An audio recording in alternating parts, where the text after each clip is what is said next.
là. Ah oui, c'est vrai que les pieds ils sont devant. Allez, on est parti avec la Clio DCI, moteur 2,5 litres. Ça change de la MT ça. Oh bordel. Et en vrai je suis trop bien dessus, j'ai vraiment l'impression d'être sur mon canapé. Et vu que je suis assis là en mode cuvette pause caca, en fait j'ai l'impression d'être dans un trou, donc j'ai quasiment pas de vent. Le vent en fait il vient de devant et puis il tape là et puis voilà, mais moi je suis bien là, je suis bien posé. Alors elle a pas de shifter ni en up ni en down. Hop, tac. Alors le frein il est pas des masses très mordant on dirait.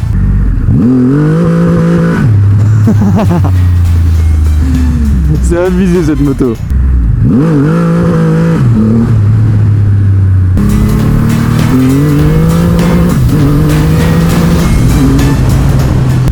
Je suis en deuxième à 50, ça broute.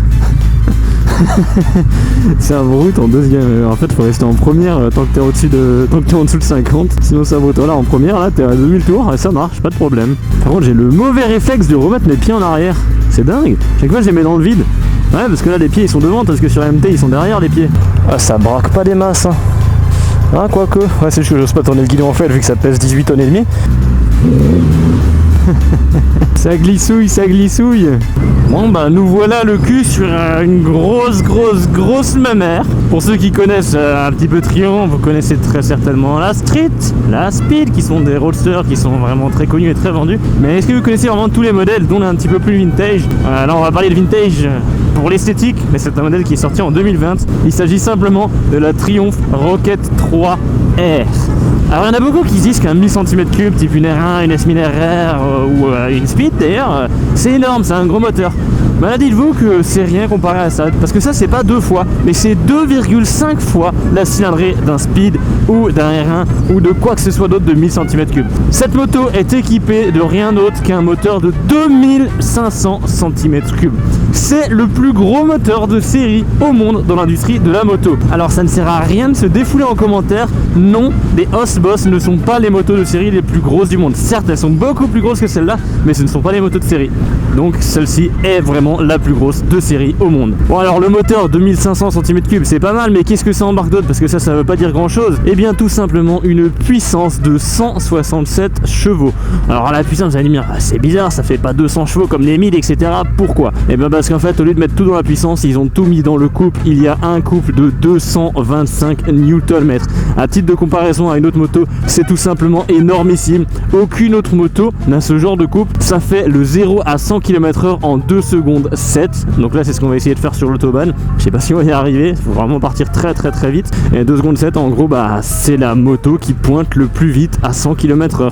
Il y a eu des comparaisons de Triumph avec une McLaren, elle a poutré la McLaren, ça part plus vite qu'une R1, ça part plus vite qu'une S1000 RR, alors que d'un point de vue extérieur en fait on pourrait croire que c'est la moto du papy du dimanche, mais alors que pas du tout. J'en ai jamais vu une 2500. Elle vient de sortir, c'est la plus grosse de série du monde. Et il y a un couple de quasiment 200 je crois. Et on a acheté ça en France alors? Ouais, chez Triumph. Ah, elle est belle. Franchement, j'ai vu arriver, mais je sais pas. On peut faire combien de kilomètres avec un plein? C'est ça qui m'intéresse. On a vu ça. En moyenne, 9,5 litres au 100 km. En voulant. Ouais, bah j'allume un peu. Ouais, ah oui, dommage qu'il y ait les flics partout. Ah, je sais pas, le boudin il coûte bien aussi. Hein. Ah ouais, le boudin il faut faire un emprunt à la banque pour le changer. Ouais, il est sympa, hein, on va vous prêter ça. Hein. Ouais. Là, vu que je suis en deuxième à 2000 tours, ça broute. Mais par contre dès que j'ouvre en grand, ça part direct, ça brûle un peu et ça repart. Et tout ça bien entendu sur un total qui pèse 291 kg à sec. Donc tout plein fait, on est aux alentours de 330 kg à peu près si je dis pas de bêtises. C'est énormissime. Pour arrêter tout ça, on retrouve du freinage Brembo. Je trouve que ça freine pas super violemment. Si ça freine pas autant que sur d'autres motos, c'est tout simplement parce que la moto est vraiment très lourde et qu'il faut vraiment l'arrêter. 330 kg, c'est pas mal du tout sur la balance, donc il y a intérêt à avoir des beaux freins. D'ailleurs en parlant de freins, toujours à l'avant on a des disques classiques de 330 mm, donc ça c'est les grands disques qu'on retrouve quasiment partout. Par contre à l'arrière sur une moto généralement on a des petits disques. Là on a un disque de 300 mm à l'arrière. Pendant que j'y pense, c'est une transmission à cardan, donc il y a moins de pertes qu'avec une chaîne. C'est beaucoup plus rigide. Lorsqu'on va te regarder un rapport, ça va tout de suite bloquer la roue arrière comparé à une chaîne qui va être un petit peu plus souple. Vous voyez qu'un dépassement avec ça, c'est vraiment n'importe quoi. On dépasse, on n'a rien de temps. Ça a une reprise de malade dans tous les rapports. Et vous voyez que je suis en 4ème, j'ouvre en grand. Tout de suite je suis catapulté à l'arrière de la moto. Il y a un petit dosseret en bas de la selle, c'est vraiment très confortable et ça permet de se rattraper. La selle passager elle a l'air quand même assez grande. Les cale-pieds passagers, je les ai pas vus, je crois qu'ils les ont enlevés. Ah non, ils sont bien cachés là, ouais. Donc j'ai pas essayé en duo, mais en duo ça doit être pas mal confortable. Personnellement sur cette moto j'ai un petit peu mal au dos au bout de quelques heures d'utilisation parce que je suis vachement grand, donc j'ai le dos qui est quand même vachement penché. Mais si vous êtes un petit peu plus petit, je pense que la moto peut être vraiment parfaite pour vous. Je suis 1m85 à titre d'information pour ceux que ça intéresse. Mais voilà, vous voyez que là je suis en 4, ça rugit et ça part tout de suite. Donc là on se dirige vers l'Allemagne. Pourquoi? Tout simplement puisqu'il y a les autoroutes là-bas qui n'ont pas de limitation de vitesse. Donc on va pouvoir tester tout ça et faire des chronos de 0 à 100, 0 à 200, voire plus. Je pense qu'elle ira à 250, 300 km/h elle ira pas, c'est sûr, malgré la grosseur du moteur. C'est pas une moto qui montera à 300 km/h, mais je pense qu'il y a moyen de monter à 200 km/h très rapidement. D'ailleurs, en parlant de la puissance, c'est le genre de moto, j'ai pas mis de caméra derrière, j'ai oublié, mais genre vous mettez en plan deuxième ou en première, vous accélérez et vous voyez que ça part de derrière, la moto chasse dans tous les sens, il y a de la puissance à gogo à ne plus en finir. C'est pas une moto à mettre entre toutes les mains sur le traction control, même avec le traction control elle part en drift. C'est le genre de moto, si vous accélérez en virage trop fort, en première, en deuxième, voire même en troisième, elle va vous éjecter parce que la roue arrière va tout simplement perdre l'adhérence et partir en drift. Donc si vous arrivez à faire du drift et que vous gérez tout ça, vous allez vraiment vous faire kiffer. Mais si vous n'êtes pas habitué à ça, que vous savez pas du tout comment on s'y prend, évitez d'ouvrir en grand avec ce genre de moto. Alors vous pouvez essayer cette moto vous-même aussi dans votre concession si jamais vous êtes intéressé de voir ce que ça donne et si vous êtes intéressé pour un potentiel achat. En parlant d'achat d'ailleurs, elle coûte 22 600 € neuve, sans aucune option. Alors oui, ça pique un petit peu, mais bon, c'est de la qualité, c'est un moteur énorme, c'est une moto énorme. Donc forcément ça va pas coûter 500 balles. Quand je dis l'essayer, ça dépendra sûrement des concessions. La moto là appartient à Triumph France, d'ailleurs un grand merci à eux qui me la prêtent pendant une durée d'une semaine. Cette moto du coup est disponible à l'essai. Par contre je sais pas si toutes les concessions Triumph le font, mais je sais que celle de Richwiller où je suis allé chercher la moto qui m'a été livrée ne la prête que aux personnes vraiment intéressées. Si vous êtes juste un clown qui veut aller faire des dérapages avec, vous ne pourrez pas avoir très simplement cette moto. Donc, regardez là, je suis en 3ème dépassement. Et on se retrouve très, je crois que j'ai explosé un oiseau, non, je sais pas. On se retrouve vraiment très vite propulsé. J'ai fait un sondage sur Instagram, mais bon, forcément, tout le monde de YouTube n'est pas sur Instagram. Dites-moi, vous, en commentaire, si vous rouleriez tous les jours avec ce genre de moto. Alors, personnellement, non, mais c'est vachement fun. Je vous mettrai après un extrait en call et une vidéo pure sound en call qui sera disponible du coup dans la fiche en haut à droite. Et bien c'est vachement agréable à rouler en call.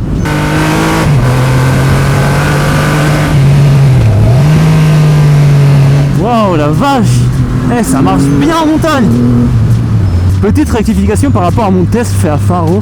En fait à Faro, je me plaignais toujours d'avoir les pieds qui frottent tout le temps. Mais en fait là ils frottent plus du tout.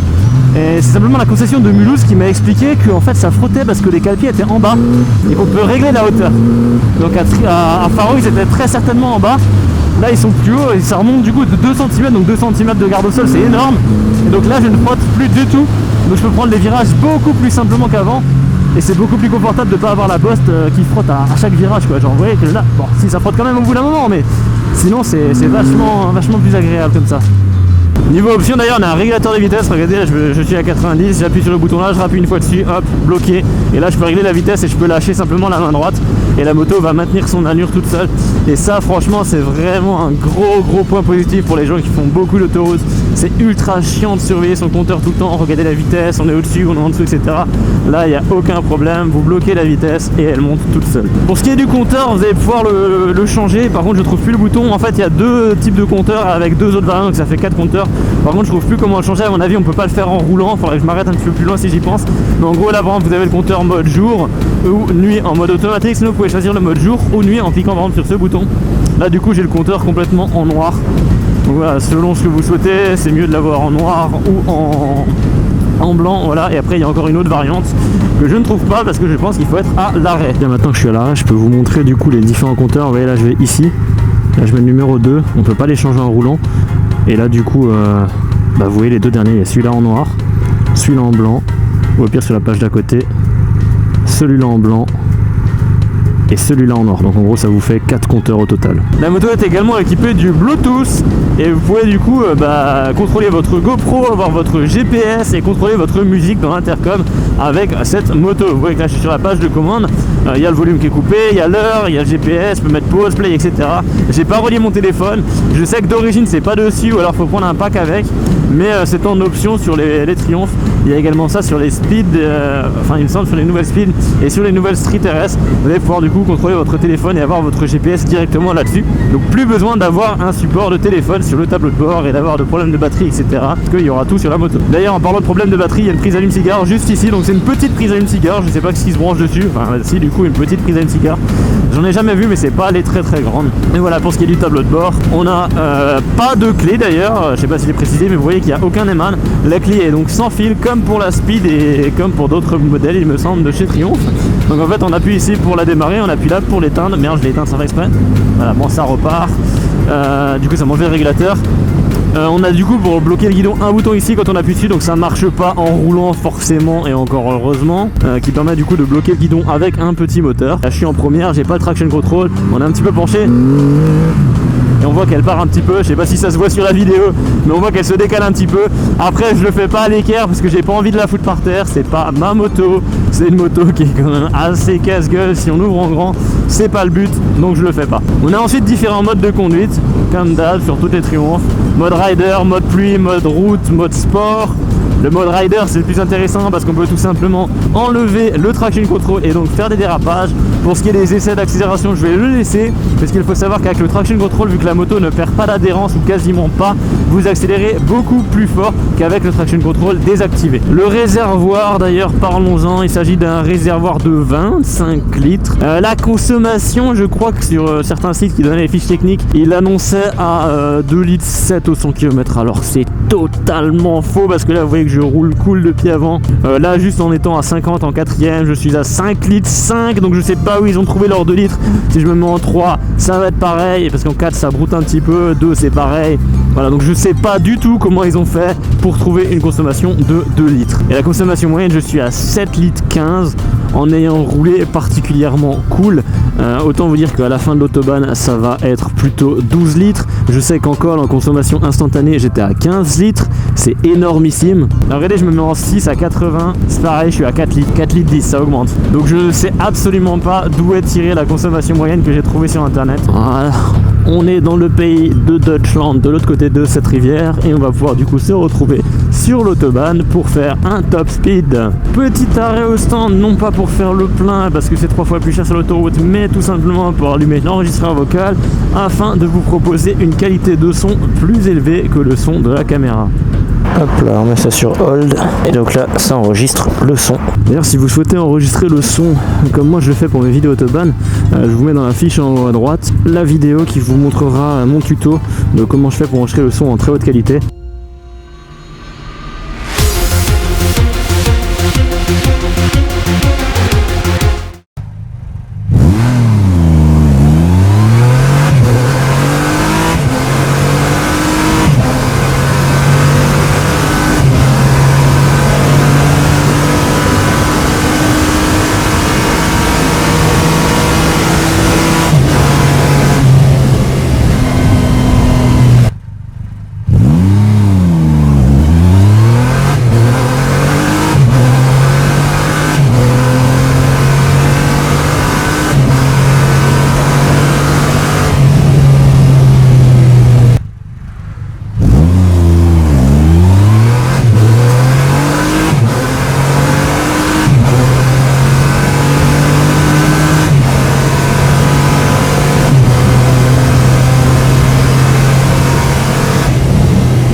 Allez, on se retrouve à 90 sur l'autobahn illimitée pour cette fin de vidéo. J'espère vraiment qu'elle vous aura plu.